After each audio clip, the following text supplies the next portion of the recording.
Namaste. Welcome to the Fabrics of the Society. In our today's episode, we will be discussing about yoga, the path to union. What if I told you that within you lies the key to stillness, clarity, and liberation? That through discipline and practice, you could tame the wild horses of the mind and unlock your infinite potential? Welcome to Yoga, a timeless philosophy and practice that bridges the gap between chaos and calm, between knowing and being. Unlike what you might think, yoga isn't just about bending into a pretzel or mastering handstands. It's a complete system, an intricate toolkit designed to harmonize the body, mind, and spirit. Let's unravel the essence of yoga and explore how it transforms knowledge into direct experience. Now, question arises, what is yoga? The word yoga comes from the Sanskrit root yuj, meaning to unite or to yoke. But what are we uniting? In its deepest sense, yoga seeks to harmonize the self with the universal consciousness, dissolving the illusion of separateness. Think of it as a cosmic reunion, a homecoming to your truest self. Now imagine life as a turbulent ocean with waves of thoughts, emotions, and desires crashing against you. Yoga offers a way to still those waves, revealing the calm depths beneath. Through disciplined practice, it transforms chaos into clarity and separation into unity. Moving forward, let's discuss the Eightfold Path of Yoga. At the heart of yoga lies Aṣṭāṅga Yoga, or the Eightfold Path, as outlined by Patanjali's Yoga Sutras. It's not a step-by-step guide, but more like an interwoven tapestry, each thread essential to the whole. Let's break it down. The first one is Yam, ethical disciplines. Imagine Yam as the foundation of a study house. Without it, nothing else holds. It includes principles like non-violence or ahimsa and truthfulness or satya, guidelines for how we interact with the world. The second one is niyam, personal discipline. If yam is the foundation, niyam is the framework. Practices like cleanliness, contentment, and self-discipline that help shape a life of inner harmony. Third one is asana, or postures. Often the most visible aspect of yoga, asanas are more than just physical poses. They are like tuning an instrument, creating stability and ease in the body so the mind can focus. The fourth one is pranayam, breath control. Breath is life force. Pranayam teaches us to harness it, much like controlling the reins of a chariot. Through breath, we gain mastery over the mind and tap into our inner energy. Fifth one is pratyahar, withdrawal senses. Imagine a turtle retreating into its shell. Pratyahar is the practice of turning inward, detaching from sensory distractions so we can connect with our deeper self. Sixth one is dharana, concentration. Think of dharana as focusing a magnifying glass on a single point.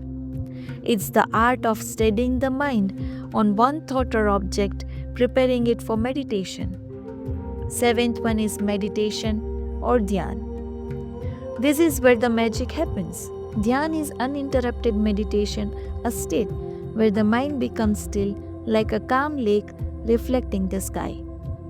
Eighth and the last one is samadhi, absorption, the ultimate goal. Samadhi is the state of unity where the self merges with the universal consciousness. It's not about losing yourself, but rediscovering your true essence. Now, let's discuss yoga as a path for everyone. The beauty of yoga is that it's not one size fits all.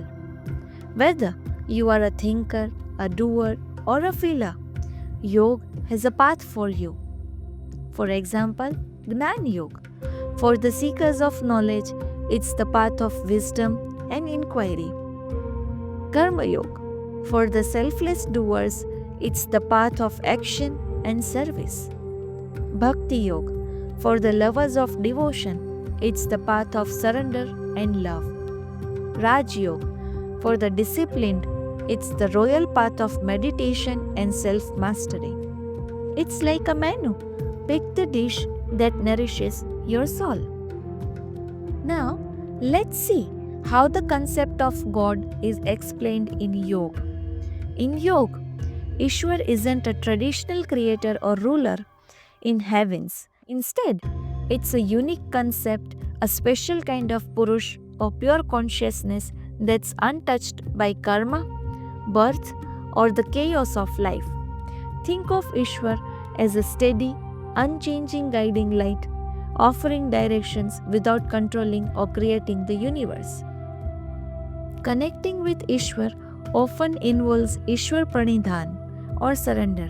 This doesn't mean giving up, but letting go of ego, releasing attachment to results, and trusting in something greater. It's a key practice in Yoga's Eightfold Path, fostering humility and self-awareness. Another way to connect is through mantra Om. Chanting Om is like direct line to Īśvara, calming the mind and creating space for deeper awareness. It's not about blind faith, but opening yourself to profound experiences. What makes yoga unique is that belief in Īśvara is optional. Whether you embrace this concept or not, the tools of yoga like meditation, discipline, and self-inquiry are powerful enough for self-realization. Now, question arises, how yoga is connected with our modern life? In our fast-paced world, yoga serves as an anchor. It reminds us to breathe amid chaos, to pause amid haste, and to reconnect when life feels fragmented. Yoga is answer to our various questions. Are you overwhelmed by stress? Yoga teaches us to ride the wave of breath, calming the storm within. Are you distracted by a million thoughts? Yoga shows us how to focus like a laser cutting through clutter. Or are you feeling disconnected? Yoga invites us to remember that we are part of a larger whole, a thread in the cosmic fabric. As we are moving towards the conclusion part of this video, I would say that yoga isn't just a practice, it's a journey inward. It's about tuning the instrument of the self, harmonizing body and mind, and uncovering the infinite potential within. Whether you step onto the mat or sit quietly in meditation, yoga meets you where you are and guides you towards where you are meant to be. Thank you for joining us on this exploration of yoga. In the next episode, we will dive into Purvamimamsa, a philosophy that takes us deep into the ritualistic and ethical dimensions of Ved. Subscribe to the Fabrics of the Society to continue unraveling the timeless wisdom of ancient philosophies and their relevance in modern life.